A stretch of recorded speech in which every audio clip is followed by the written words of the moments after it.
میں پہلی مرتبہ پیدا کیا تھا۔ اب یہ پہلی مرتبہ کی پیدائش وہ ہے جو عالم ارواح میں ہوئی ہے، دوسری مرتبہ کی پیدائش وہ ہے جو اس عالم مادی کے اندر، یہ جو مٹیریل ورلڈ کے اندر پیدا ہوئی ہے۔ میری پیدائش 76 برس پہلے ہوئی ہے، اس سے پہلے میرے اس جسم کا وجود کوئی نہیں تھا، میری روح موجود تھی، اگرچہ وہ ایک جگہ پر اللہ تعالیٰ کے ہاں ایک کسی سٹور کے اندر تھی، لیکن موجود تھی۔ تو دل اصل میں مرکز ہے روح کا، اور روح ایک کمپلیٹ انڈیپینڈنٹ پرسنالٹی ہے، اس کا تعقل بھی ہے، یہ دیکھتی بھی ہے، بغیر ان آنکھوں کے دیکھتی ہے، روح براہ راست دیکھتی ہے، روح جو ہے وہ براہ راست سنتی ہے۔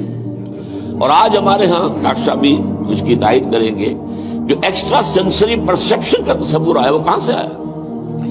ہم تو جانتے تھے کہ 5 ہی حواس خمسہ ہیں، انہی سے انسان جو ہے پرسیپشن ہوتی ہے، تو یا تو بصارت ہے، یا سماعت ہے، یا ٹچ ہے، یا اسمیل ہے، یہی ٹیسٹ ہے، یہی ہے، یہی حواس خمسہ ہمیشہ سے چلے آ رہے ہیں۔ یہ ایکسٹرا سینسری پرسیپشن کہاں سے آیا؟